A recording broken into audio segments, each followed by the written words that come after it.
Hello बच्चों, हम लोग इस साल क्लास 10 साइंस में फिजिक्स का चैप्टर स्टार्ट किए थे और जो हमारा सेशन है वो सेशन है इस बार 2023 से 24। हम लोग फिजिक्स के फर्स्ट चैप्टर का स्टार्ट किए थे बच्चों, प्रकाश का परावर्तन एवं अपवर्तन, क्लास 10th वाले बच्चों के लिए, जिसमें से हमने दो पार्ट को कवर किया था। दो पार्टों में हमने बहुत कुछ को जाना, प्रकाश के बारे में जाने, प्रकाश के परावर्तन को अच्छे से समझे। इन सारे बेसिक्स जो थे आपके पार्ट 2 में बहुत ही अच्छे से सारी चीजों को डिस्कशन किए। जो भी बच्चे पार्ट 1 और पार्ट 2 नहीं देखे हैं वो पहले प्लीज जाइए मेरे रिक्वेस्ट पे पार्ट 1 और पार्ट 2 को देखिए, फिर वो बच्चे किसको देखेंगे, पार्ट 3 को। आज का जो सेशन है वो पार्ट 3 पे चलेगा और चीजें आगे बढ़ेगी। जहां तक हम लोग कर लिए थे लास्ट क्लास में उसके बाद आगे बढ़ेंगे। लास्ट क्लास में हम लोग पढ़े थे कि समतल दर्पण द्वारा अपवर्तन कैसे होता है। अगर कोई प्रकाश की किरण समतल दर्पण पे लंबवत पड़ रही है तो उसका परावर्तन कैसे होगा। तो ये टॉपिक था हमारा लास्ट पार्ट 2 में। पार्ट 3 में आज हम लोग स्टार्ट कर रहे हैं और ध्यान देना है ये सेशन हमारा क्या है 2023 से 24 वाले बैचों के लिए, जो नेक्स्ट ईयर बोर्ड में अपेयर होने वाले उन बच्चों के लिए हम लोग ये वाला सेशन स्टार्ट किए। अब बच्चों ध्यान देना है कि आज का जो पहला टॉपिक है वो टॉपिक है हमारा प्रतिबिंब। आज का पहला टॉपिक क्या है हमारा, प्रतिबिंब। प्रतिबिंब होता क्या है सर, इसको सिंपली हम लोग क्या बोलते हैं, इमेज। प्रतिबिंब को हम लोग क्या बोलते हैं, इमेज। हम जब मिरर के आगे खड़े होते हैं तो हमारा क्या बनता है, इमेज। इवन हमारे सामने कोई वस्तु है, लाइक आपके सामने आपके बुक्स कॉपी और मोबाइल है, तो उन मोबाइल बुक्स कॉपी का इमेज कहाँ बनता है, हमारे रेटिना पे। तो इमेज क्या है, इस चीजों को आज समझेंगे। तो सबसे पहले इमेज बनता कैसे, इन पे डिस्कशन करते हैं, फिर देखिए कि इसका डिफिनेशन क्या है, प्रतिबिंब का डिफिनेशन क्या है। तो इसके लिए हम लोग सबसे पहले एक ले रहे हैं समतल दर्पण को। प्रतिबिंब बनाने के लिए हम लोग सबसे पहले क्या ले रहे हैं, एक समतल दर्पण को।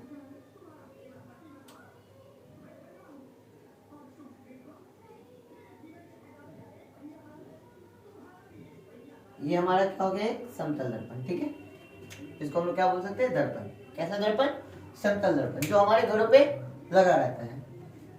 अब ये कोई वस्तु है, हमारे पास एक पॉइंट ऑब्जेक्ट है, ये क्या है आपका ऑब्जेक्ट है, वस्तु है। अब इस वस्तु का हमें क्या चाहिए, इमेज।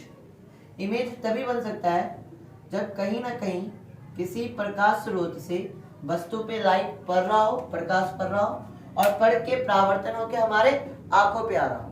तो दर्पण में इमेज कैसे बनता है उसकी बात करते हैं। देखिए हमने फर्स्ट पार्ट में ये बताया है कि हम किसी वस्तु को क्यों देख पाते हैं। जैसे ये मार्कर है, ये मार्कर को हम क्यों देख पाते हैं, हम इस मार्कर को तब देख पाते हैं जब प्रकाश इस मार्कर पे पड़ के कहाँ आता है, हमारी आंखों तक।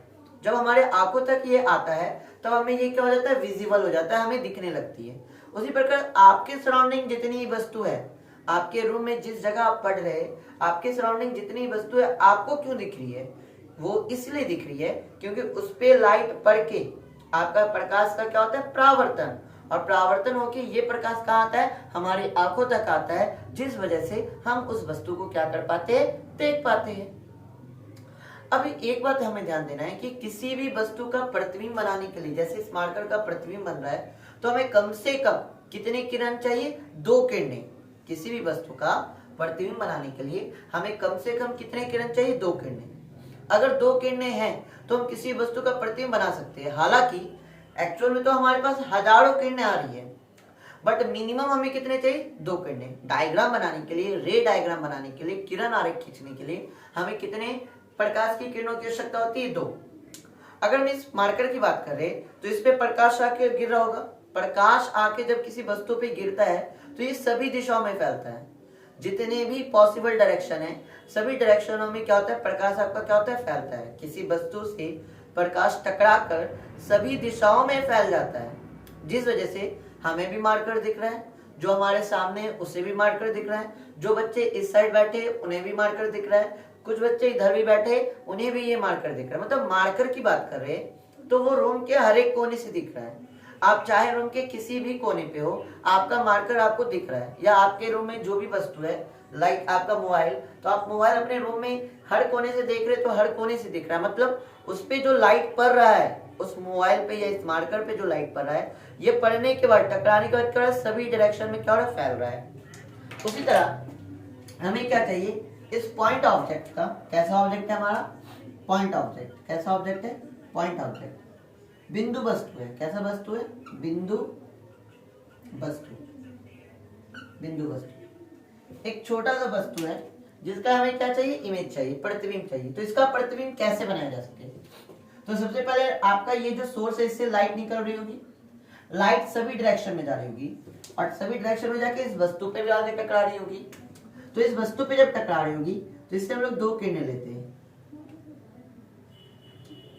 एक किरण ऐसे हिट किया इस बिंदु पे, एक किरण निकली ऐसे इस बिंदु पे। ये जाने वाली किरण को हम लोग कौन से किरण कहते हैं, जाने वाली किरण को हम लोग बोलते हैं आपतित किरण, जाने वाली किरण को हम लोग कौन सी किरण बोलते हैं, आपतित किरण। फिर हमने बताया है कि आपतित किरण जिस बिंदु से टकराती है, आपतित किरण जिस बिंदु से टकराती है वो बिंदु हमारा क्या कहलाता है, आपतन बिंदु। आपतित किरण जिस बिंदु से टकराती है उस बिंदु को हम लोग क्या कहते हैं, आपतन बिंदु। और आपतन बिंदु पे हम लोग क्या खींचते हैं, आपतन बिंदु पे डालते हैं लंब, और इस लंब को हम लोग क्या कहते हैं, अभिलंब। इस लंब को हम लोग क्या कहते हैं, अभिलंब। आपतन बिंदु पे डाले गए लंब को हम लोग क्या कहते हैं, अभिलंब। अब हमें पता है कि जो किरणें आपका दर्पण से आके टकरा रही है, तो दर्पण से टकरा के क्या होगी, परावर्तित होगी, परावर्तन के नियम का पालन करेगी, परावर्तन के नियम का पालन करेगी, और दर्पण से टकरा के क्या हो जाएगी, परावर्तित हो जाएगी। दर्पण से टकरा के क्या हो जाएगी बच्चों, परावर्तित हो जाएगी। अब परावर्तन का नियम तो सबको पता है ना, यहाँ पे कौन सा एंगल बनेगा, आपतन कोण, और यहाँ पे कौन सा एंगल बनेगा, परावर्तन कोण। आपतन कोण बराबर क्या होता है, परावर्तन कोण के। जितना से किरण आपतित हो रही है उतने से क्या होगी, परावर्तित होगी। ठीक इस प्रकार यहाँ पर भी, ठीक इस प्रकार यहाँ पर भी आपका किसको फॉलो करेगा, परावर्तन के नियम को। तो यहाँ पे भी क्या होगा, आपका आपतन कोण किसके बराबर हो जाएगा, परावर्तन कोण के। ये था आपतित किरण और ये था परावर्तित किरण। अब बच्चों थोड़ा ध्यान दीजिए, हमारा जो प्रतिबिंब बनता है, किसी वस्तु का जो प्रतिबिंब बनता है, जब दो प्रकाश की किरणें आपस में क्या होती है, मिलती है, या मिलती हुई क्या होती है, प्रतीत होती है। जब भी दो प्रकाश किरणें मिलती है या मिलती हुई प्रतीत होती है, तभी जाके हमारा क्या बनता है, प्रतिबिंब बनता है। अब इन दोनों प्रकाश को देखिए, इन दोनों प्रकाश को देखिए, क्या लगता है ये कभी मिलेगा, एक प्रकाश आपका इधर आ रहा है, दूसरा प्रकाश आपका इधर जा रहा है, दोनों एक दूसरे से दूर जा रही है, दोनों एक दूसरे से क्या जा रही है, दूर जा रही है। जब दूर जा रही है तो क्या ये दोनों प्रकाश की किरणें आपस में मिलेंगे, पॉसिबल ही नहीं है, मिल ही नहीं सकते। तो हम क्या करेंगे सर, इन किरणों को कहां बढ़ाएंगे, पीछे, इन किरणों को कहां बढ़ाएंगे, पीछे।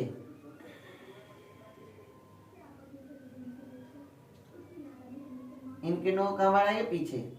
पीछे जिस भी पॉइंट में मिलेगी, पीछे जिस भी पॉइंट में मिलेगी वो पॉइंट पे ही आपका क्या बनेगा सर, प्रतिबिंब। वो पॉइंट पे ही आपका क्या बनेगा, प्रतिबिंब। मतलब प्रकाश की किरणें दर्पण के पीछे जिस बिंदु पे मिल रही है या मिलती हुई प्रतीत हो रही है, वहां पे क्या बनेगा, प्रतिबिंब। अब ध्यान दीजिए प्रतिबिंब का डिफिनेशन क्या कहता है, किसी बिंदु स्रोत से आती प्रकाश की किरणें, ध्यान से, किसी बिंदु स्रोत से आती प्रकाश की किरणें दर्पण से परावर्तन के बाद, किससे परावर्तन के बाद, दर्पण से परावर्तन के बाद जिस बिंदु पर मिलती है, जिस बिंदु पर मिलती है या जिस बिंदु से आती हुई प्रतीत होती है, उसे उस बिंदु का क्या बोलते हैं, प्रतिबिंब बोलते हैं। आए बात समझ में, ये था हमारा वस्तु और ये इसका क्या था, प्रतिबिंब। क्लियर है, वापस से बता देते हैं क्या है प्रतिबिंब। किसी बिंदु स्रोत से आती, देखिए बिंदु वस्तु लिए थे, किसी बिंदु स्रोत से आती प्रकाश की किरणें दर्पण से परावर्तन के बाद, दर्पण से परावर्तन के बाद जिस बिंदु पर मिलती है या जिस बिंदु से आती हुई प्रतीत होती है, उसे उस बिंदु स्रोत का क्या कहते हैं, प्रतिबिंब कहते हैं। उसे उस बिंदु स्रोत का क्या कहते हैं, प्रतिबिंब कहते हैं। आया प्रतिबिंब सभी को समझ में? अब आगे टॉपिक बढ़े, प्रतिबिंब के बाद आगे बढ़े, चलिए आगे बढ़ते हैं।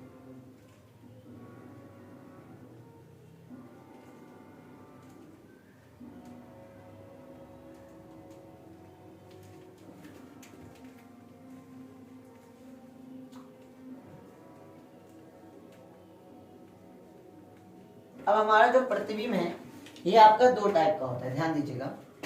जो प्रतिबिंब है वो आपका कितने टाइप का होता है? दो टाइप का। प्रतिबिंब कितने टाइप का होता है सर? दो टाइप का। एक होता है वास्तविक और दूसरा होता है आभासी। एक होता है आपका वास्तविक और दूसरा क्या होता है सर? आपका आभासी। प्रतिबिंब कितने प्रकार की होती है? दो प्रकार की। यहाँ लिख रहे हैं, ध्यान दीजिए। प्रतिबिंब आपका कितने प्रकार का होता है? दो प्रकार का, याद रखना है। प्रतिबिंब आपका दो प्रकार का होता है। पहला होता है आपका वास्तविक प्रतिबिंब, वास्तविक प्रतिबिंब, और दूसरा जो होता है वो होता है आभासी, आभासी या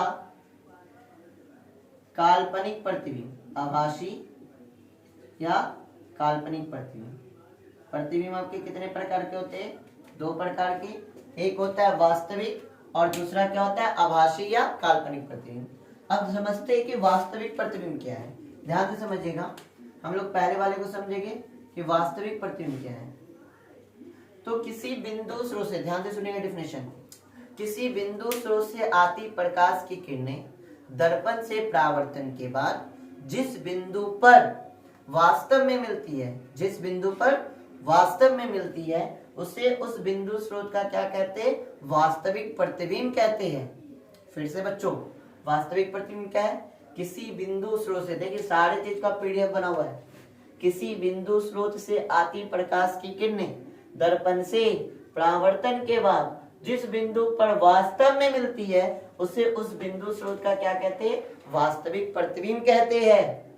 अब वास्तविक प्रतिबिंब की बात किया जाए तो वास्तविक प्रतिबिंब को पर्दे पर प्राप्त किया जा सकता है। वास्तविक प्रतिबिंब को पर्दे पर प्राप्त किया जा सकता है, मतलब वैसा प्रतिबिंब जो पर्दे पे प्राप्त किया जा रहा है वो क्या है? वास्तविक प्रतिबिंब। पर्दे पे प्राप्त का मतलब सर वैसा प्रतिबिंब जो स्क्रीन पे चल रहा हो, लाइक आपका मूवी, वो कैसा प्रतिबिंब उसमें बन रहा है? वास्तविक प्रतिबिंब। आपका फोटो आपके मोबाइल पे जो है वो कैसा प्रतिबिंब है? वास्तविक प्रतिबिंब। मतलब वास्तविक प्रतिबिंब को पर्दे पे प्राप्त किया जा सकता है। ठीक है, एक और बात याद रखना है वास्तविक प्रतिबिंब में, वास्तविक प्रतिबिंब वस्तु की अपेक्षा, वास्तविक प्रतिबिंब वस्तु की अपेक्षा उल्टा होता है। वास्तविक प्रतिबिंब वस्तु की अपेक्षा क्या होता है? उल्टा होता है। तो वास्तविक प्रतिबिंब यहाँ पे कंप्लीट हुआ। क्या है? वापस से रिपीट करें, ध्यान से सुनिए। वास्तविक प्रतिबिंब क्या है? किसी बिंदु स्रोत से आती प्रकाश की किरणें दर्पण से परावर्तन के बाद जिस बिंदु पर मिलती है, उसे उस बिंदु स्रोत का वास्तविक प्रतिबिंब कहते हैं। वास्तविक प्रतिबिंब को पर्दे पे प्राप्त किया जा सकता है। वास्तविक प्रतिबिंब वस्तु की अपेक्षा क्या होता है? उल्टा होता है। वास्तविक प्रतिबिंब वस्तु की अपेक्षा क्या होता है? उल्टा होता है। अब काल्पनिक प्रतिबिंब की बात करते हैं। चलिए, काल्पनिक या आभासी प्रतिबिंब, ध्यान दीजिएगा। अब इसका क्या डेफिनेशन कहता है? देखिए दोनों इसी से क्लियर है, दोनों प्रतिबिंब से ही क्लियर है। वास्तविक या आभासी या काल्पनिक प्रतिबिंब का बोलता है कि किसी बिंदु स्रोत से आती प्रकाश की किरणें, किसी बिंदु स्रोत से आती प्रकाश की किरणें दर्पण से परावर्तन के बाद जिस बिंदु से आती हुई प्रतीत होती है, एक्चुअल में नहीं आ रही है, जिस बिंदु से आती हुई प्रतीत हो रही है, उसे उस बिंदु स्रोत का क्या कहते हैं? आभासी या काल्पनिक प्रतिबिंब कहते हैं। चेक करते हैं नोट्स पे। किसी बिंदु स्रोत से आती प्रकाश की किरणें दर्पण से परावर्तन के बाद जिस बिंदु से आती हुई प्रतीत होती है, उसे उस बिंदु स्रोत का क्या कहते हैं? आभासी प्रतिबिंब कहते हैं। अब आभासी प्रतिबिंब को, इसके बारे में और बात करते हैं। आभासी प्रतिबिंब को पर्दे पर प्राप्त नहीं किया जाता, पर्दे पे प्राप्त नहीं किया जा सकता, नहीं किया जा सकता, आभासी प्रतिबिंब पर्दे पे प्राप्त नहीं किया जा सकता। पहली बात। दूसरी बात, आभासी प्रतिबिंब वस्तु के अपेक्षा सीधा होती है। वस्तु की अपेक्षा कैसी होती है? सीधा होती है। तो ये दो बात आपको याद रखना है, ठीक है। एक क्वेश्चन पूछता है सर कि वास्तविक प्रतिबिंब और आभासी प्रतिबिंब में अंतर स्पष्ट करें। वास्तविक प्रतिबिंब और आभासी प्रतिबिंब में क्या स्पष्ट करें? अंतर। तो बहुत ही सिंपल तरीके से इसका आंसर कर सकते हैं। लिखेंगे वास्तविक प्रतिबिंब और आभासी प्रतिबिंब में निम्न अंतर है।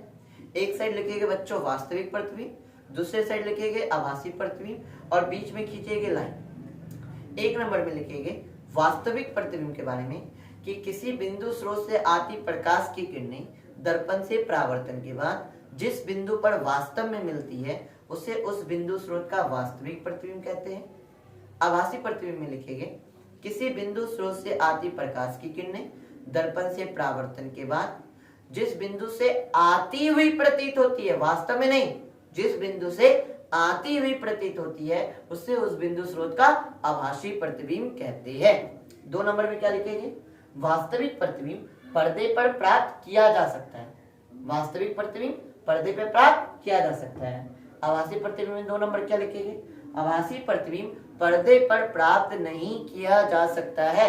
आभासी प्रतिबिंब पर्दे पे प्राप्त नहीं किया जा सकता है, मतलब वैसा प्रतिबिंब जो अब तक हम हैं तब तक बन रहा वो आभासी है। जैसे आप मिरर के आगे खड़े होते हैं, मिरर के आगे कब तक आपका इमेज बनेगा? जब तक आप मिरर के आगे खड़े हैं। मिरर मतलब दर्पण से जैसे हटिएगा आपका इमेज खत्म। मेरा इमेज आपके आंखों पर कब तक बन रहा है? जब तक आप मुझे देख रहे हैं। जैसे हम इस स्क्रीन से हटे, इस कैमरे से हटे, मेरा इमेज क्या हो जाएगा? खत्म। तो ये जो इमेज है वो कैसा इमेज है? आभासी प्रतिबिंब। और आभासी प्रतिबिंब पर्दे पे प्राप्त नहीं किए जा सकते। 3 नंबर में क्या लिख सकते हैं? वास्तविक प्रतिबिंब 3 नंबर लिखेंगे कि वस्तु की अपेक्षा उल्टा होता है, और आभासी प्रतिबिंब लिख सकते हैं वस्तु की अपेक्षा सीधा होता है। तो यहां तक ये आपका प्रतिबिंब वाला टॉपिक क्या हुआ? क्लियर हुआ। इरेज कर दे। सारे बच्चों को क्लियर है? सारे बच्चों को क्लियर है? आगे बढ़े, आगे बढ़ते हैं।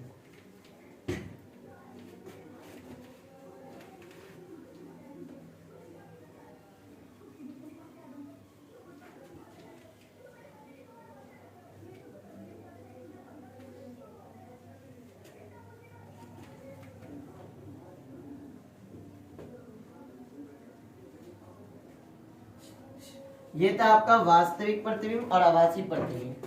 अब हम लोग आगे बढ़ेंगे।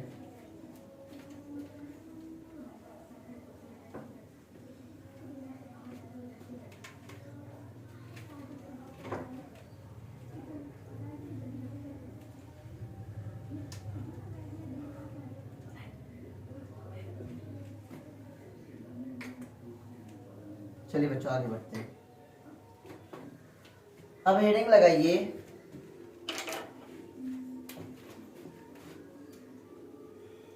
समतल दर्पण में बने प्रतिबिंब की विशेषता। समतल दर्पण में बने प्रतिबिंब की विशेषता। क्या क्या विशेषता देखने को मिलती है समतल दर्पण में? जो हमारा प्रतिबिंब बनता है उसमें क्या क्या विशेषता बनती है उस चीज को देखना है। टॉपिक कीजिए।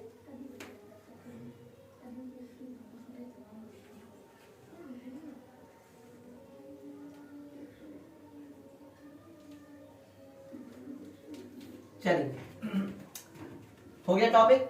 देखते हैं क्या क्या विशेषता है। सबसे पहले समतल दर्पण में बना प्रतिबिंब कौन सा है? देखिए वैसा प्रतिबिंब जो हम लोग कहाँ है, हम अपने दर्पण में देखते हैं। घर में ड्रेसिंग टेबल है, कहीं निकलने से पहले हम लोग रेडी होते हैं तो हम लोग समतल दर्पण में क्या देखते हैं? प्रतिबिंब देखते हैं। वो प्रतिबिंब की क्या क्या विशेषता है? अगर आसपास आपके पास समतल दर्पण है तो लेके आ जाइए, ये आपको फीलिंग दे देगा इस टॉपिक का। आपकी पहली विशेषता ये है कि प्रतिबिंब दर्पण के पीछे बनता है। प्रतिबिंब हम पूरा नहीं लिखते, पूरा तो नोट्स में लिखा हुआ है। प्रतिबिंब कहाँ बनता है? दर्पण के पीछे। पहली विशेषता क्या है कि प्रतिबिंब कहाँ बनता है? दर्पण के पीछे। अगर आप कभी समतल दर्पण के सामने खड़े होगे, कभी आप समतल दर्पण के सामने खड़े होगे तो आप इस चीज को फील कीजिएगा कि जो आपका प्रतिबिंब बनता है, अगर ये सामने दर्पण है तो आपका प्रतिबिंब कहाँ बनता है? दर्पण के पीछे। तो पहली विशेषता क्या है कि समतल दर्पण में जो प्रतिबिंब बनता है वो कहाँ बनता है? दर्पण के पीछे। दूसरा, जो प्रतिबिंब का आकार होता है, प्रतिबिंब का जो आकार होता है वो वस्तु के आकार के बराबर होता है। प्रतिबिंब का आकार वस्तु के आकार के क्या होता है? बराबर होता है। ये दूसरी विशेषता है। अब इसका क्या मतलब है? इसका ये मतलब है कि प्रतिबिंब जितना बड़ा है, वस्तु जितना बड़ा है, प्रतिबिंब में क्या होता है? उतना ही बड़ा होता है। मतलब जितने बड़े हम हैं, हमारा प्रतिबिंब में क्या होगा? उतना ही बड़ा बनेगा। अब अगर समतल दर्पण है, मिरर है आसपास, तो लेके बैठिए, चेक कीजिए, आप जितने बड़े हैं उतना ही बड़ा आपका क्या बनेगा? प्रतिबिंब। तो प्रतिबिंब का आकार वस्तु के आकार के क्या होता है? बराबर होता है। ये दूसरी प्रॉपर्टी। तीसरी प्रॉपर्टी की बात करते हैं। प्रतिबिंब वस्तु के अपेक्षा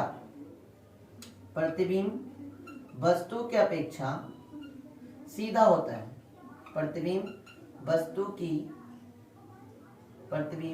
वस्तु के अपेक्षा सीधा होता है। मतलब अगर आप प्रतिबिंब देखिएगा, अपना प्रतिबिंब देखिएगा समतल दर्पण में, तो आपका प्रतिबिंब आपका क्या होता है? वस्तु की अपेक्षा सीधा। मतलब जैसे हमें वैसा हमारा प्रतिबिंब दिखता है। क्या ऐसा होता है कि हमारा पैर नीचे, पैर ऊपर और सर नीचे होता है? ऐसा तो पॉसिबल ही नहीं है। जो वस्तु का प्रतिबिंब बनता है वो क्या होता है? वस्तु की अपेक्षा क्या होता है? सीधा होता है। 4 नंबर की बात करते हैं। प्रतिबिंब पार्श्विक रूप से उल्टा होता है। प्रतिबिंब पार्श्विक रूप से उल्टा होता है। प्रतिबिंब पार्श्विक रूप से क्या होता है? उल्टा होता है। ध्यान दीजिए बच्चों, ये समझिएगा। प्रतिबिंब पार्श्विक रूप से उल्टा होने का मतलब ये होता है कि अगर हम ध्यान से देखें समतल दर्पण में, तो समतल दर्पण में जो प्रतिबिंब बनता है वो एकदम हमारे जैसा ही होता है। हमारे जैसा आकार का होता है, हमारे जैसा सीधा होता है, पीछे बनता है दर्पण के। नहीं, गौर से देखने पर एक अंतर देखने को मिलता है। गौर से देखने पर एक अंतर देखने को मिलता है। अगर हम अपने राइट हैंड को उठाते हैं तो प्रतिबिंब का क्या होता है? उठता है लेफ्ट हैंड। अगर हम अपने लेफ्ट हैंड को उठाते हैं तो प्रतिबिंब का क्या उठता है? Right hand. ये एक अंतर हमें देखने को मिलता है हमारे इमेज और हमारे एक्चुअल में और हमारे इमेज में। ये एक अंतर है। आप इस चीज को और अच्छे से फील कर सकते हैं। जो हमारा लेटर है, इंग्लिश लेटर, आपके मिरर में क्या आता है? उल्टा आता है। अब यही रीजन है कि एम्बुलेंस में जो एम्बुलेंस आगे में लिखा होता है वो कैसे लिखा होता है? उल्टा। क्यों लिखा होता है सर? जब हम गाड़ी से चलते हैं तो जो पीछे से आने वाले आपके गाड़ी है या जो भी वाहन आपके पीछे से आ रहे हैं तो वो हमें कहाँ दिखता है? हमारे गाड़ी के साइड मिरर में।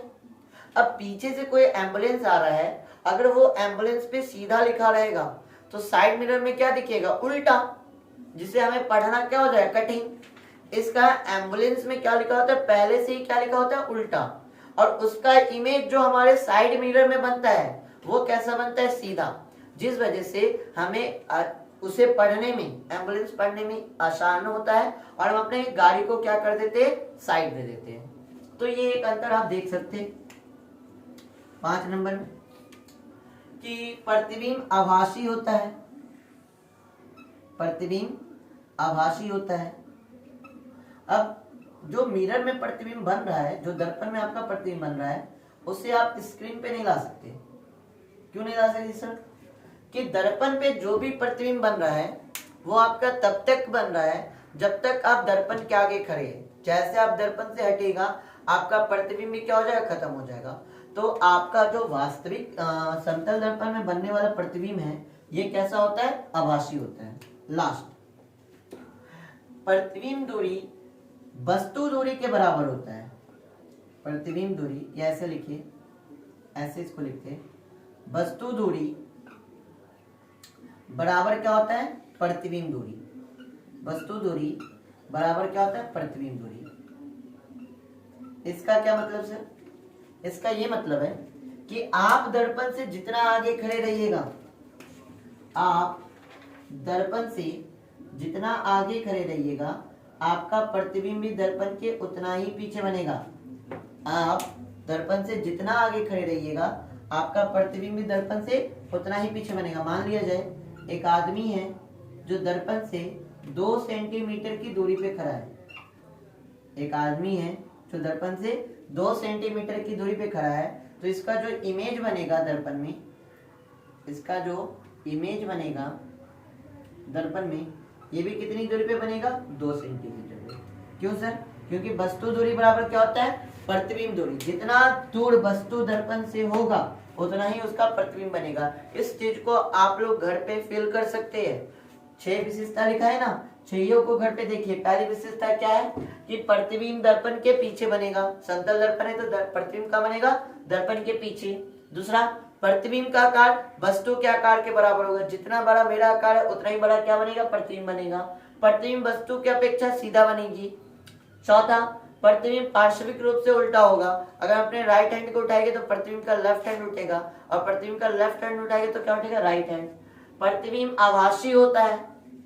6 नंबर, प्रतिबिंब दर्पण से पीछे बनता है, और जितना वस्तु दर्पण से आगे रहता है, मतलब प्रतिबिंब उतना ही दर्पण के पीछे बनता है जितना वस्तु क्या होता है? आगे होता है। मतलब वस्तु दूरी बराबर क्या होता है? प्रतिबिंब दूरी।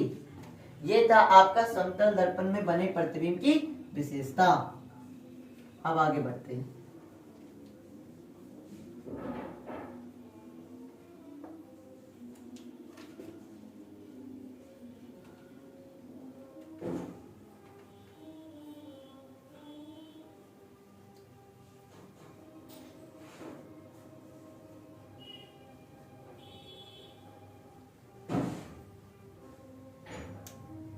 जो बच्चे स्टार्टिंग से चीजों को देख रहे हैं उन्हें ज्यादा क्लियर होगी चीजें।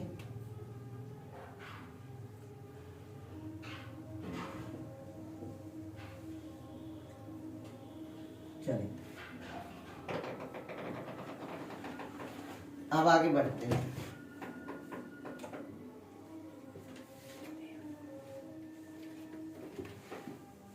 अब समतल दर्पण की बात कर ली सर। अब हम लोग बात करेंगे गोलीय दर्पण की। किसकी? गोलीय दर्पण की।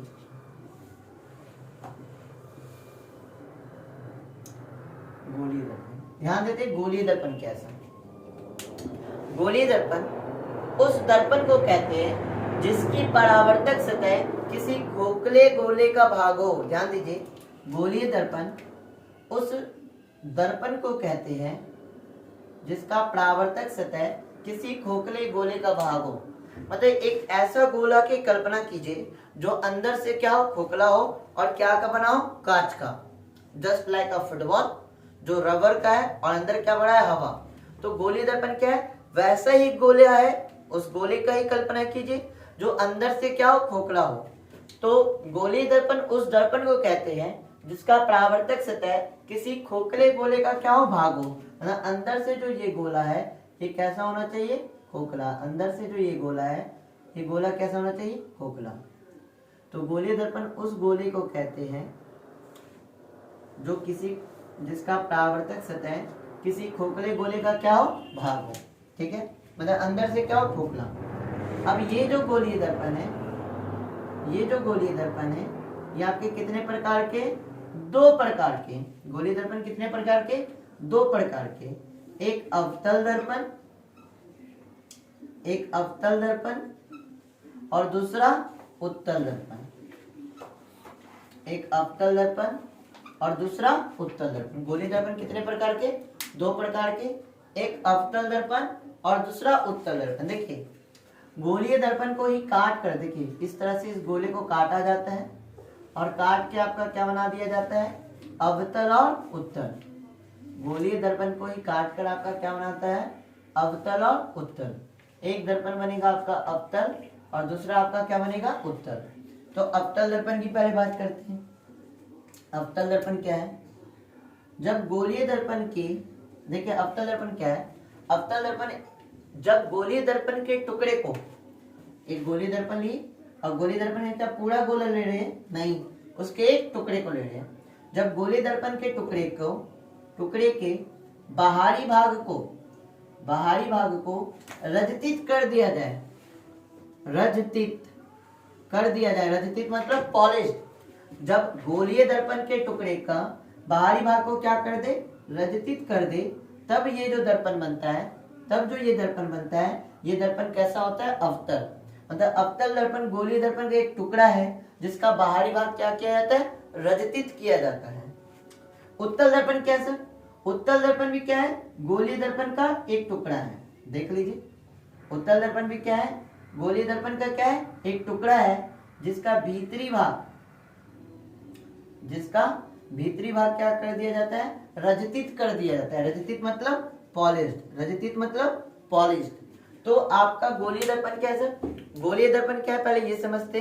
गोलीय दर्पण उस दर्पण को कहते हैं जिसका परावर्तक सतह अंदर से क्या खोखला, मतलब अंदर से क्या होना चाहिए, खोखला। अब ये गोलीय दर्पण दो प्रकार के, अवतल दर्पण और उत्तल दर्पण। अवतल दर्पण कैसे, अवतल दर्पण जब गोलीय दर्पण के एक टुकड़े, ये टुकड़ा लिए, गोलीय दर्पण के एक टुकड़े को बाहरी सतह को क्या कर दे, रजतित कर दे, बाहरी सतह को क्या कर दे, रजतित कर दे, तब जो ये दर्पण बनेगा वो दर्पण क्या कहलाएगा, अवतल।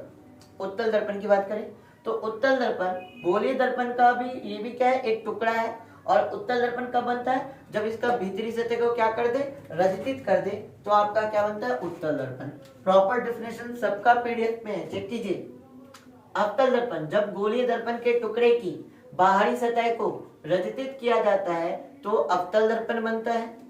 उत्तल दर्पण जब गोलीय दर्पण के टुकड़े की भीतरी सतह को रजतित किया जाता है तो उत्तल दर्पण बनता है। अब बच्चों एक चीज का जवाब दीजिएगा, ये जब बाहरी सतह इसका रजतित है तो इसका परावर्तक सतह कौन सा भाग हो जाएगा, भीतरी भाग। परावर्तक सतह कौन सा कहलाएगा, भीतरी भाग। वस्तु को कहाँ रखेंगे, दर्पण के सामने या पीछे। अगर हमें इमेज चाहिए किसी वस्तु का तो इसे कहाँ रखेंगे, दर्पण के सामने या दर्पण के पीछे। पीछे तो पेंट है, अगर पीछे पेंट है तो पीछे वस्तु रख नहीं सकते, तो वस्तु को कहाँ रखेंगे, दर्पण के सामने। वस्तु कहाँ रहेगा, दर्पण के सामने।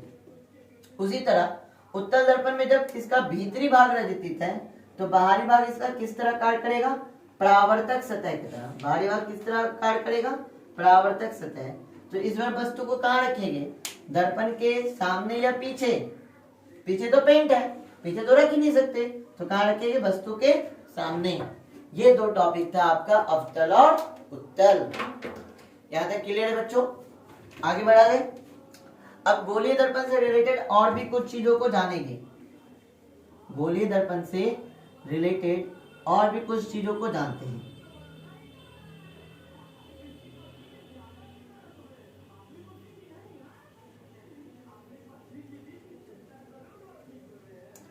अब गोलीय दर्पण से रिलेटेड हम लोग चार चीजों को समझेंगे। चार चीज क्या क्या है पहले वो मैं लिख देता हूं। सबसे पहले हम लोग समझेंगे ध्रुव को, ठीक है। दूसरा समझेंगे हम लोग वक्रता केंद्र को, वक्रता केंद्र को। तीसरा हम लोग समझेंगे वक्रता त्रिज्या को, और चौथा समझेंगे मुख्य अक्ष, मुख्य या प्रधान अक्ष को, मुख्य या प्रधान अक्ष को। ये चार चीज हमें समझना है क्या, गोलीय दर्पण से।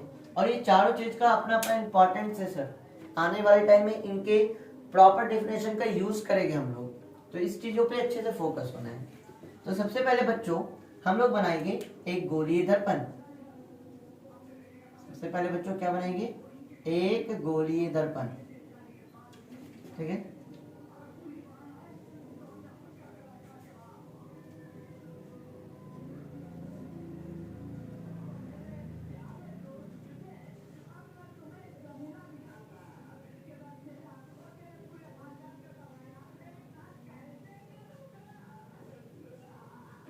चलिए सबसे पहले एक गोलीय दर्पण बना लिए।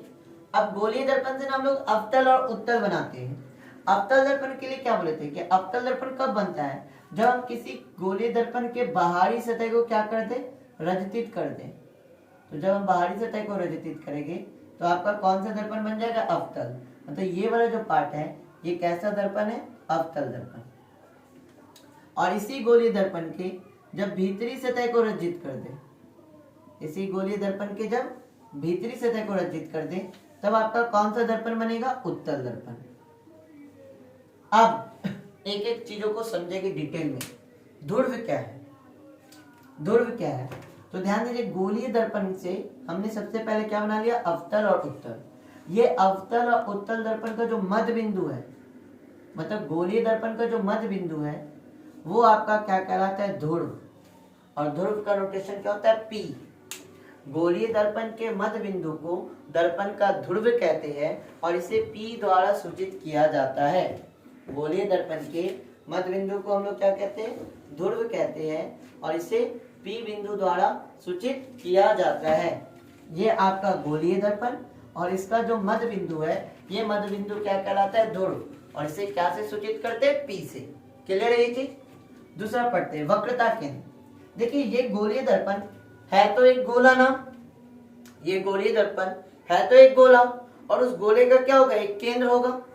तो गोलीय दर्पण, ध्यान से सुनिएगा, गोलीय दर्पण जिस गोले का भाग है उसके केंद्र को, गोलीय दर्पण जिस गोले का भाग है उसके केंद्र को वक्रता केंद्र कहते हैं। ध्रुव का नोटेशन क्या था? पी। वक्रता केंद्र का नोटेशन है सी। चेक कीजिए, डेफिनेशन पे आइए। गोलीय दर्पण जिस गोले का भाग होता है उस गोले के केंद्र को दर्पण का वक्रता केंद्र कहते हैं और इसे सी द्वारा सूचित किया जाता है। गोलीय दर्पण जिस गोले का भाग होता है उस गोले के केंद्र को दर्पण का क्या कहते हैं? वक्रता केंद्र कहते हैं।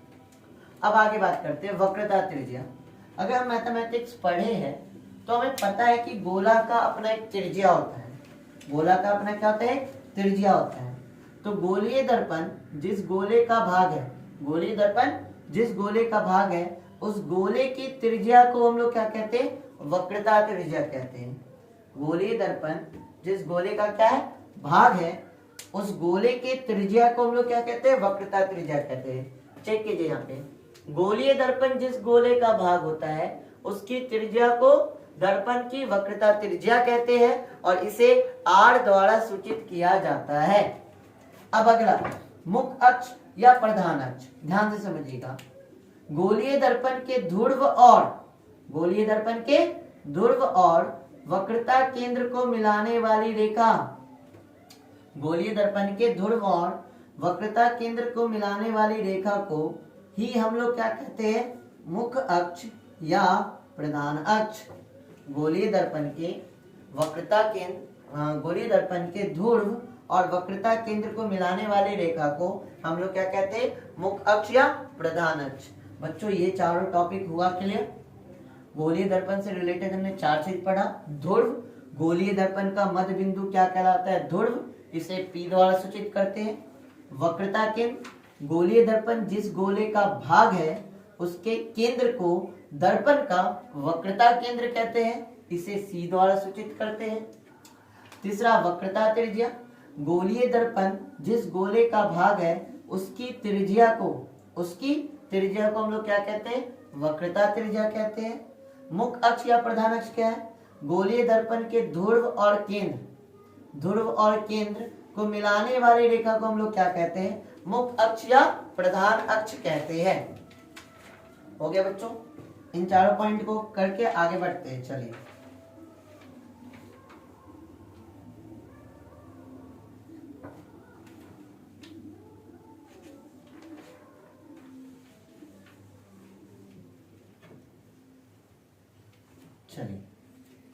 आगे बढ़ते बच्चों। अब अगला जो टॉपिक है हमारा वो है अवतल दर्पण का फोकस। वो क्या है हमारा? अवतल दर्पण का फोकस। और इस टॉपिक को अच्छे से बच्चों समझना है क्योंकि प्रीवियस ईयर में हमारे बोर्ड एग्जाम में इससे क्वेश्चन आ चुका है। अवतल दर्पण का फोकस क्वेश्चन पूछा था कि अवतल दर्पण के फोकस को परिभाषित कीजिए। क्या कीजिए? अवतल दर्पण के फोकस को परिभाषित कीजिए। चलिए बच्चों, समझते हैं अवतल दर्पण का फोकस है क्या। तो सबसे पहले हम लोग ड्रॉ करेंगे एक अवतल दर्पण को। सबसे पहले हम लोग किसको ड्रॉ करेंगे? एक अवतल दर्पण को। अवतल दर्पण को ड्रॉ करना बहुत इजी है। है ना, किसी दर्पण के बाहरी सतह को रंजित कर दीजिए। गोली दर्पण के एक टुकड़े को जब बाहरी सतह को रंजित करेंगे तो जो दर्पण हमें प्राप्त होगा वो दर्पण हमारा कौन होगा, अवतल। अब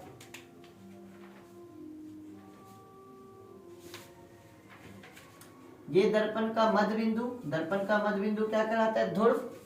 ये जो आपका दर्पण बना है अवतल दर्पण, ये कहीं ना कहीं एक गोले का भाग होगा। उस गोले के केंद्र को इस दर्पण का क्या कहलाएगा, वक्रता केंद्र। और वक्रता केंद्र और ध्रुव को मिलाने वाली रेखा या उससे गुजरने वाली रेखा हमारा क्या कहलाएगी, प्रधान अक्ष या मुख अक्ष। इन चीजों को हमें पढ़ के आए। अब हमें समझना है अवतल दर्पण का फोकस क्या है। ध्यान दीजिए, अवतल दर्पण के फोकस को अच्छे समझते हैं, ध्यान दीजिएगा। हाँ, डिफिनेशन ये बोलता है कि अवतल दर्पण का फोकस उसके मुख अक्ष पर वह बिंदु है, मुख अक्ष कौन है, ब्लैक लाइन। अवतल दर्पण का फोकस उसके मुख अक्ष पे वह बिंदु है जहां मुख अक्ष के समांतर आने वाली किरणें दर्पण से परावर्तन के बाद गुजरती है। जिस भी बिंदु से गुजरेगी वही बिंदु हमारा क्या कहलाएगा, फोकस। और फोकस का नोटेशन क्या होता है, एफ। तो अवतल दर्पण का फोकस क्या है, अवतल दर्पण का फोकस है सर कि अवतल दर्पण का फोकस उसके मुख अक्ष पर वह बिंदु है जहां मुख अक्ष के समांतर आती किरणें दर्पण से परावर्तन के बाद गुजरती है। आप जितनी भी किरणों को अवतल दर्पण के मुख अक्ष के समांतर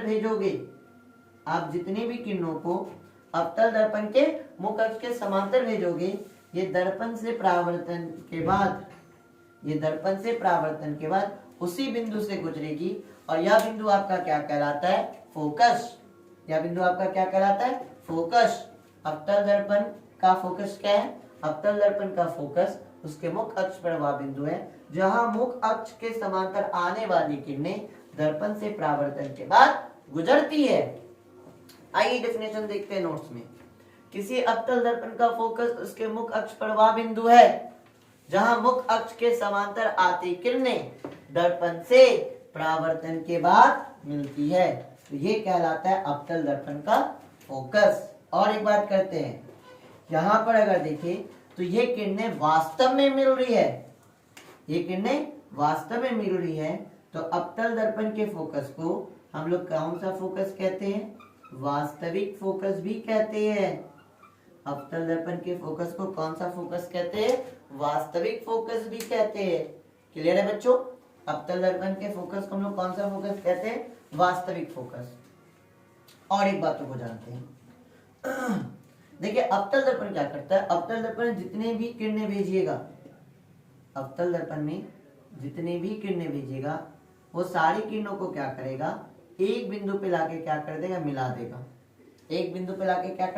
देगा।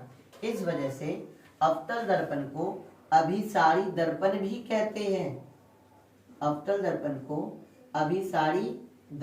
कहते हैं। अब याद कीजिए फर्स्ट क्लास जब हम लोग पढ़ाए थे अभिसारी किरण पुंज क्या था, वैसा किरण पुंज जिससे प्रकाश की किरणें एक बिंदु पे आकर मिलती है, वैसी किरण पुंज जिससे प्रकाश की किरणें एक बिंदु पे आके मिलती है, वो हमारा क्या कहलाता है, अभिसारी किरण पुंज। तो हमने ये चीज पढ़ा है सर, हमने कहाँ पढ़ा, अभिसारी किरण पुंज पढ़ा। तो वही फिनोमेना यहाँ हो रहा है। अवतल दर्पण कर क्या रहा है कि जितने भी प्रकाश की किरणें आप 2 भेजे हैं, 6 भेजिए, 8 भेजिए, 10 भेजिए, 12 भेजिए, 15 भेजिए, जितने भी प्रकाश की किरणें भेजिएगा ये सारे के सारे क्या हो जाएंगे, एक बिंदु पे जमा हो जाएंगे। इसलिए अवतल दर्पण का एक और नाम है और वो नाम क्या है, अभिसारी दर्पण। ये था बच्चों अवतल दर्पण द्वारा परावर्तन। अब बात करेंगे किस पे, उत्तल दर्पण द्वारा परावर्तन।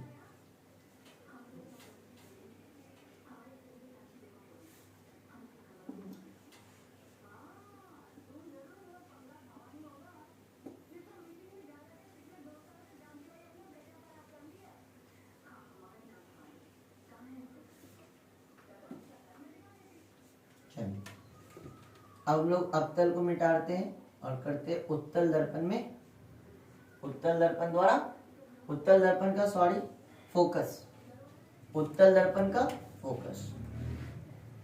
चलिए उत्तल दर्पण का फोकस। अब उत्तल दर्पण का फोकस चाहिए बच्चों, तो सबसे पहले हम लोग क्या ड्रॉ कर लेंगे, उत्तल दर्पण। अब उत्तल दर्पण गोलीय दर्पण का जो टुकड़ा होता है, बट इसकी भीतरी सतह क्या होती है, रजतित होती है। अवतल दर्पण में कौन सी सतह रजतित थी, बाहरी सतह। इसकी कौन सी सतह रजतित होती है, भीतरी सतह। अब ये जो है ये क्या है आपका दर्पण का धुड़, ये जो है वो आपका क्या है, दर्पण का धुड़। अब ये एक गोले का भाग है, तो इस गोले का एक केंद्र होगा, उस केंद्र को क्या कहते हैं, वक्रता केंद्र। और ये जो पीसी जो लाइन है, ध्रुव और केंद्र से गुजरने वाली लाइन, ये लाइन आपका क्या कहलाएगा, मुख्य फोकस। ये आपका क्या कहलाएगा, मुख्य फोकस या प्रधान अक्ष।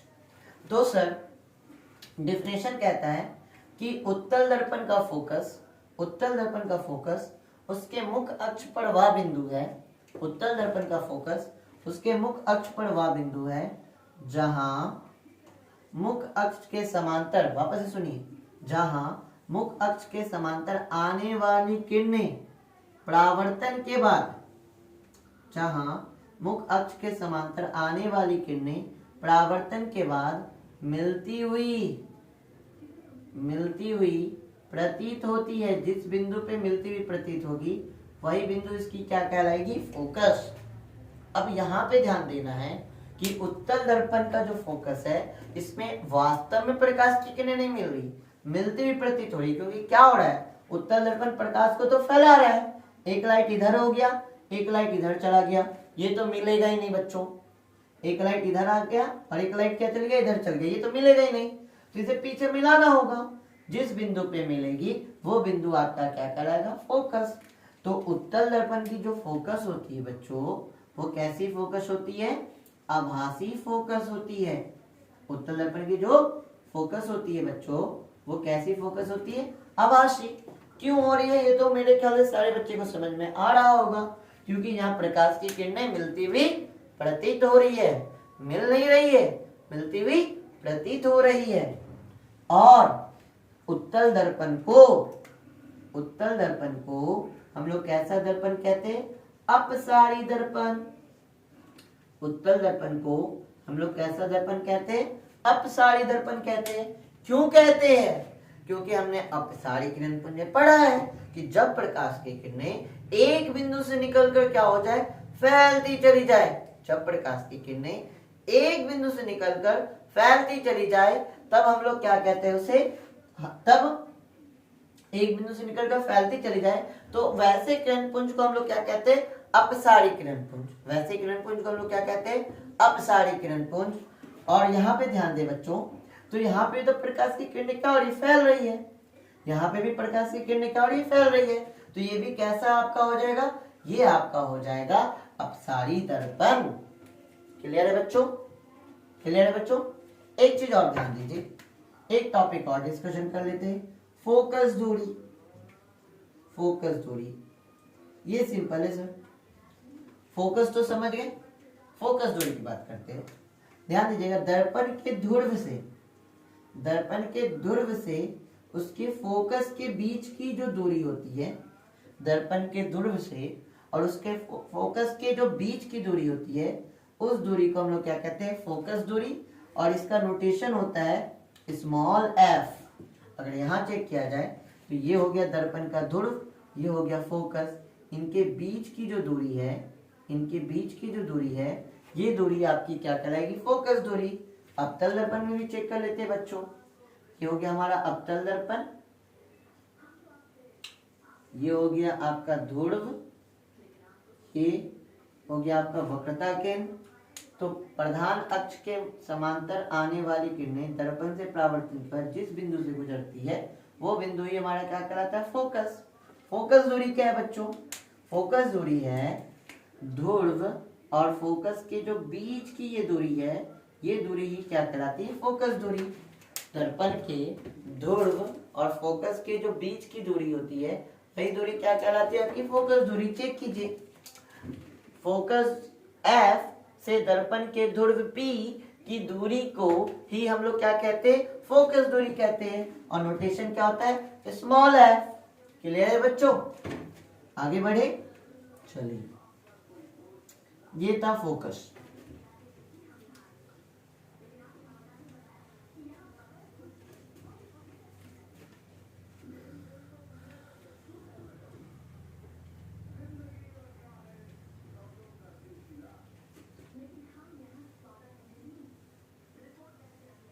चलिए ध्यान दीजिए, अब अगला टॉपिक होता है दर्पण के जो फोकस दूरी है, दर्पण के जो फोकस दूरी है स्मॉल f और उसके वक्रता त्रिज्या, ध्यान दीजिए, और वक्रता त्रिज्या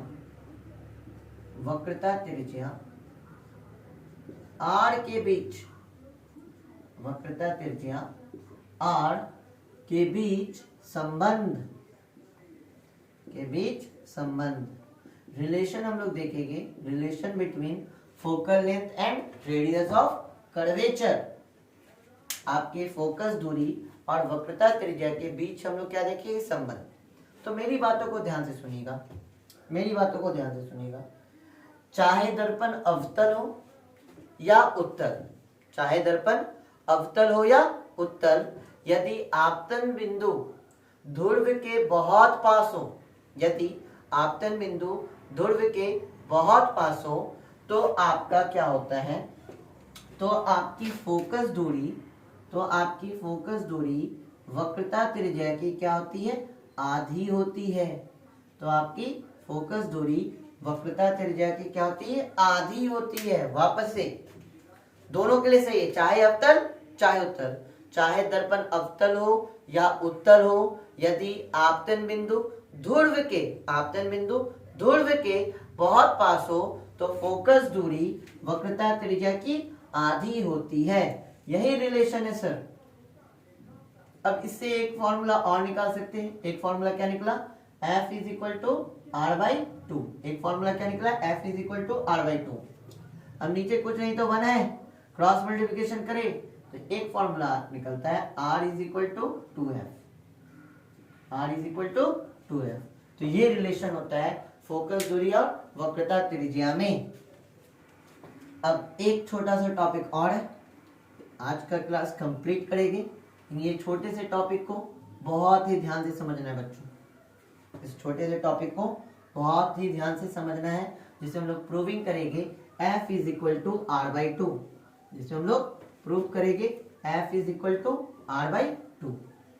चलिए बच्चों ध्यान से समझते हैं। मेरा क्वेश्चन है, सिद्ध करे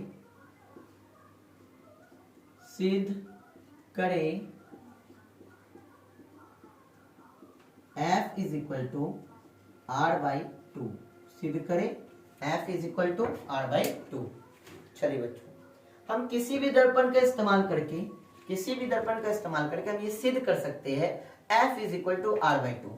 बट हम अवतल दर्पण से प्रूव कर रहे हैं, हमें प्रूव करना है किसी भी दर्पण से कर सकते हैं, अवतल से भी और उत्तल से भी, लेकिन हम किसको चूज कर रहे हैं, अवतल दर्पण को प्रूविंग के लिए। ध्यान दीजिएगा बच्चों, सारे बच्चे एकदम फोकस होइए, क्योंकि एक अच्छी चीज सीख रहे हैं हम लोग। इसमें थोड़ा सा मैथमेटिक्स है। सबसे पहले हम लोग अवतल दर्पण बना लेते हैं।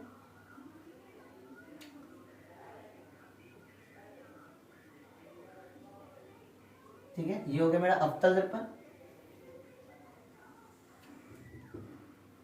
ये हो गया आपका ध्रुव, फोकस, वक्रता केंद्र।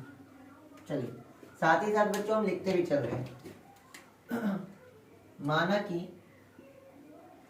कि एक अवतल दर्पण है,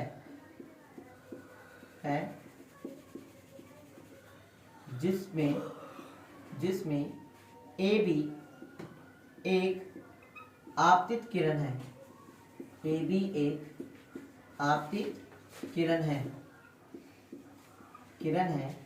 जो बिंदु B पर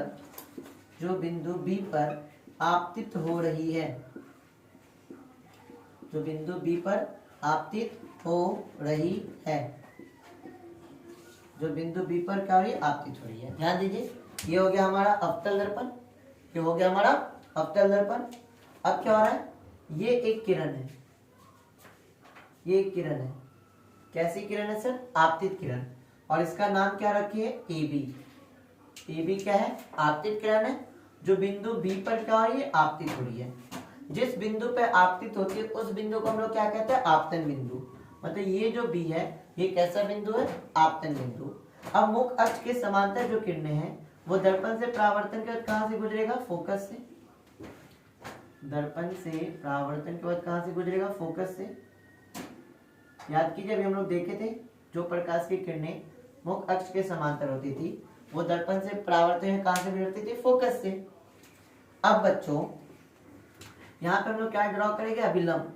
अभिलंब कहां से ड्रॉ कर देंगे, सेंटर से। ध्यान दीजिएगा बच्चों, अगर कोई आपका कर्व सरफेस हो, अगर आपका कोई कर्व सरफेस हो तो उसके केंद्र से उसकी सतह पर एक लाइन ड्रॉ करते हैं जो कितने का एंगल बनाता है, 90 का। जो कितने का एंगल बनाता है, 90 का। इसलिए ये हमारा क्या हो गया, अभिलंब। ये हमारा क्या हो गया, अभिलंब। अब याद कीजिए बच्चों, अच्छा और भी कुछ लिखते हैं। बिंदु बी पे आपतित हो रही है। अब ध्यान दीजिएगा, बी ध्रुव पी के, ध्रुव पी के बहुत पास है। बी ध्रुव पी के बहुत पास है। अब यहाँ पे ध्यान दीजिए, ये जो बिंदु पी है, बी है, ये पी के क्या बहुत पास है। ये जो बिंदु बी है ये पी के क्या बहुत पास है, ठीक है। बी ध्रुव पी के बहुत पास है। परावर्तन के बाद किरण, परावर्तन के बाद किरण F से गुजरती है, F से गुजरती है। चेक कीजिए, परावर्तन के बाद किरण कहां से गुजर रही है, F से गुजर रही है। अब बच्चों ध्यान दीजिएगा, कुछ चीजों को हमने एक्सप्लेन करके रखा है कि आपतित किरण और आपतन बिंदु पे खींचे गए अभिलंब के बीच जो कोण बनता है वो कौन कौन सा कहलाता है, आपतन कोण। और इसका नोटेशन क्या होता है, आई। आपतित किरण और आपका अभिलंब के बीच जो कोण बनता है वो कौन कौन सा कहलाता है, आपतन कोण। ठीक उसी प्रकार बच्चों परावर्तित किरण और अभिलंब के बीच जो कोण बनता है वो कौन कौन सा कहलाता है, परावर्तन कोण। परावर्तित किरण और आपका अभिलंब के बीच जो कोण बनता है वो कौन कौन सा कहलाता है, परावर्तन कोण। अब ध्यान दीजिएगा, चेक करेंगे हम लोग angle A B C. Check कीजिए एंगल ए बी सी, मेरे साथ चेक कीजिए, ए बी सी ये किसके बराबर है, आई के बराबर। फिर चेक कीजिए angle C B F, angle C B F ये किसके बराबर है, आर के बराबर, आर के बराबर। अब परावर्तन के नियम से, परावर्तन के नियम से, परावर्तन के नियम से, परावर्तन के नियम से हमने क्या पढ़ा है, आपतन कोण, आपतन कोण परावर्तन कोण के बराबर होता है। आपतन कोण परावर्तन कोण के बराबर होता है। तो I बराबर क्या होता है, R। तो I बराबर क्या है, एंगल ए बी सी बराबर क्या हो जाएगा, एंगल सी बी एफ। इसको हम लोग क्या मान लेंगे बच्चों, इक्वेशन फर्स्ट। इसको क्या मान लेंगे, इक्वेशन फर्स्ट। क्लियर है बच्चों। अब थोड़ा ध्यान दीजिएगा, अब थोड़ा ध्यान दीजिएगा। अब यहाँ पे ध्यान दीजिए, ए बी जो है वो सीपी के क्या है, पैरेलल है। ए बी समांतर है किसके, सीपी के। ए बी समांतर है किसके, सीपी के। अब बच्चों थोड़ा ध्यान दीजिएगा, अब थोड़ा ध्यान दीजिएगा, क्या ध्यान देना है, हमने क्या बोला, ए बी जो समांतर है किसके, सीपी के। अब मेरी बातों को ध्यान दीजिएगा, जब दो लाइन एक दूसरे के समांतर होती है और एक तीसरी रेखा इसको क्या करती है, डिवाइड लगाती है, मतलब ये तिर्यक छेदी रेखा जो होती है, तो ये एंगल बराबर होता है किसके, इस एंगल के, किससे, एकांतर अंतः कोण से। या सिंपली अगर कहीं पे जेड बन रहा हो तो ये अगर थीटा है तो ये एंगल भी क्या होगा, थीटा। कहीं भी अगर आपका क्या बन रहा हो, जेड बन रहा हो, तो ये अगर थीटा है तो ये क्या होगा, थीटा। तो हम क्या देख रहे हैं, ए बी पैरेलल है किसके, सी पी के। तो क्या यहाँ पे जेड बन रहा है, तो हाँ बन रहा है बच्चों। एक ए बी लाइन को देखिए ब्लैक मार्कर, फिर चेक कीजिए ये ग्रीन मार्कर, और फिर चेक कीजिए रेड मार्कर। तो यहाँ पे क्या बन रहा है, जेड बन रहा है। जब जेड बन रहा है तो आपका क्या होगा, ये एंगल किसके बराबर होता है, इस एंगल के। तो यहाँ भी आई है, तो यहाँ भी ये एंगल किसके बराबर हो जाएगा, आई के। तो चेक कीजिएगा, एंगल ए बी सी बराबर हो जाएगा एंगल बी सी एफ के, एंगल बी सी एफ के। इसको मानते हैं समीकरण 2। कहां से, किससे किए बच्चों, किससे किए, इसको किए एकांतर कोण से। इसको किससे किए, एकांतर कोण से। ठीक है बच्चों, कैसे किए वापस से बताइए, बता रहे अगर आपका दो किरणें एक दूसरे के क्या हो, समांतर हो, ए बी समांतर है किसके, सीपी के, और क्या बना रहा हो, जेड बना रहा हो, तो ये एंगल थीटा है तो ये भी क्या होगा, थीटा। यहाँ भी देखिए जेड बन रहा है, कौन कौन बना रहा है, एक आपका ब्लैक मार्कर, फिर आपका ग्रीन मार्कर, और फिर आपका रेड मार्कर। तो ये एंगल बराबर क्या होगा, ये एंगल। तो ये एंगल का क्या नाम है, एंगल ए बी सी, और इस एंगल का क्या नाम होगा, बी सी एफ। ये दोनों क्या है, एकांतर कोण है। यहाँ पे आ रहा है, यहाँ पे आ रहा है।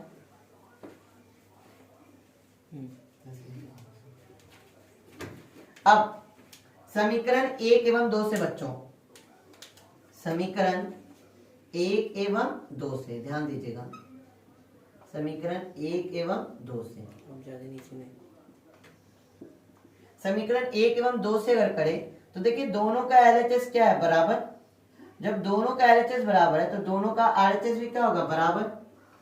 सी B F is equal to क्या हो जाएगा, B C F. C B F is equal to क्या हो जाएगा, बी सी एफ। अब इधर देखिए बच्चों, C B F is equal to क्या हो जाएगा, बी सी एफ। अब चेक कीजिए बच्चों, C B F, C B F angle I बराबर हो जाएगा बी, बराबर हो जाएगा B C F, C B F, R बराबर क्या हो जाएगा, बी सी एफ आई के। मतलब इस त्रिभुज को देखा जाए तो इस बी सी एफ त्रिभुज में आपका आर और आई क्या हो गया, बराबर। और किसी त्रिभुज का जब दो कोण बराबर होता है तो वो त्रिभुज कैसी कहलाती है, समद्विबाहु त्रिभुज। तो त्रिभुज बी सी एफ एक समद्विबाहु त्रिभुज है। बी सी एफ एक क्या है, समद्विबाहु त्रिभुज है। क्योंकि किसी भी त्रिभुज का जब दो कोण आपस में बराबर होता है तो वो कैसा त्रिभुज बन जाता है, वो बन जाता है आपका समद्विबाहु त्रिभुज। तो बी सी एफ क्या है, एक समद्विबाहु त्रिभुज है।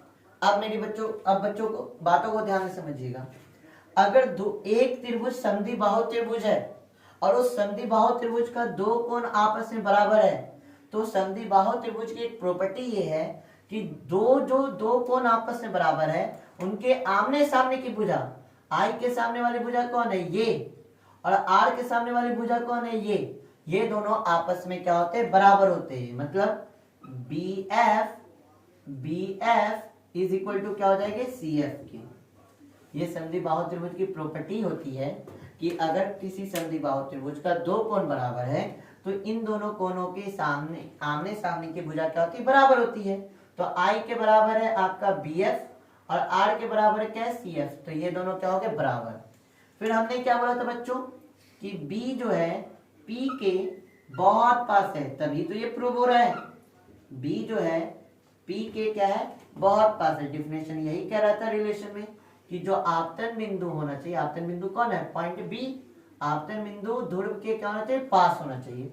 तो आपतन बिंदु को ध्रुव के क्या करती है, पास करती है। जब आपतन बिंदु को ध्रुव के पास की तो ये बी जो किसके बराबर हो जाएगा, पी के, क्योंकि ये दोनों बहुत पास है। तो बी के जगह हम लोग क्या लिख सकते हैं, पी। तो जहां पर बी है बच्चों वहां पे क्या कर दीजिए, पी। तो पी एफ बराबर क्या हो जाएगा, सी एफ। इसको मान लेते हैं समीकरण 3। अब बच्चों ध्यान देना है, अब क्या ध्यान देना है, पीसी बराबर इस पीसी को हम लोग क्या लिख सकते हैं बच्चों, इसको लिख सकते हैं पीएफ प्लस सीएफ। हम लोग पीसी को क्या लिख सकते हैं, ध्यान दीजिए, ये पॉइंट है पी, ये पॉइंट है आपका सी और ये आपका है एफ। अगर ये 2 मीटर है और ये 3 मीटर है तो हम पीसी बराबर क्या बोलेंगे, 2 मीटर प्लस 3 मीटर 5 मीटर। तो सिंपली हम लोग पीसी को लिख क्या सकते हैं सर, पीएफ बराबर पीएफ प्लस सीएफ। ये पूरी दूरी क्या हो जाएगी आपका पीसी के, तो पीसी बराबर हम लोग क्या लिखे, पीएफ बराबर सीएफ। अब बच्चों ध्यान दीजिएगा, पीसी बराबर पीएफ प्लस हम क्या देख रहे हैं, पीएफ बराबर क्या है सीएफ, तो जहां पर सीएफ है उसके जगह क्या लिख सकते हैं पीएफ, तो सीएफ की जगह दे दीजिए पीएफ। कहां से, समीकरण 3 से, कहां से, समीकरण 3 से। चलिए बच्चों अब ध्यान दीजिएगा, PC इज इक्वल टू क्या हो जाएगा 2PF, PC is equal to क्या हो जाएगा 2PF। अब PC है क्या सर, ये देखिए ये जो है ये एक गोले का भाग है, ये गोले का भाग है और गोले के केंद्र से उसकी सतह को जो लाइन मिलाती है वो कहलाती क्या है, वो कहलाती है त्रिज्या R इंटू 2PF। ध्रुव से फोकस की दूरी क्या कहलाती है, फोकस दूरी, ये क्या कहलाएगा 2F। तो R इज इक्वल टू क्या आ गया 2F, तो F इज इक्वल टू क्या हो जाएगा बच्चों R/2। और यहाँ पे हमारा ये क्या हुआ, प्रूव हुआ, यहाँ पे हमारा क्या हुआ, ये प्रूव हुआ। यहीं तक रहने देते हैं बच्चों, ये बहुत ही इंपॉर्टेंट टॉपिक है। आई होप आप लोग को समझ में आया होगा। जिन भी बच्चों को अगर नहीं समझ में आ रहा है एक बार में, वो इस वीडियो को 2 बार देख लिए, इस टॉपिक को 2-3 बार रिवीजन कर लीजिए ताकि आपको चीजें क्या हो जाएगी, क्लियर हो जाएगी। अब एक इंपॉर्टेंट इंफॉर्मेशन बच्चों, जिन भी बच्चों को इन सारी चीजों का आपका नोट्स चाहिए तो उन नोट्स के लिए आप हमें व्हाट्सएप कर सकते हैं। हमारा व्हाट्सएप नंबर है 8083856189 और एक नंबर है 91227170। एक मिनट बच्चों, 9122507170। इन 2 नंबर पे व्हाट्सएप करके बच्चों आप इसका PDF मंगा सकते हैं। अगर आपको ये चीज आ रहा है समझ में, हमारे द्वारा पढ़ाया गया पढ़ाई को समझ में आ रहा है तो लाइक कीजिए, शेयर कीजिए अपने दोस्तों को बीच। वैसे बच्चे जो इस साल के सेशन में हो 2023 से 2024 के सेशन में, तो उनके लिए कंप्लीट साइंस और मैथ का हम लोग आपका कंटेंट लेके आ रहे हैं। मैथ का भी पूरा कंटेंट इसी चैनल पे आएगा, फिजिक्स का, केमिस्ट्री का और बायोलॉजी का भी कंटेंट इसी चैनल पे आएगा। तो बच्चों ये रिक्वेस्ट है आप सबसे कि अपने दोस्तों के साथ शेयर कीजिए जो इस साल के सेशन में 2023 से 2024 के सेशन में है और चीजों को बहुत ही डीप में लेके जा रहे हैं, आपको ये भी समझा दिए। तो आज के लिए इतना ही रहने देते हैं।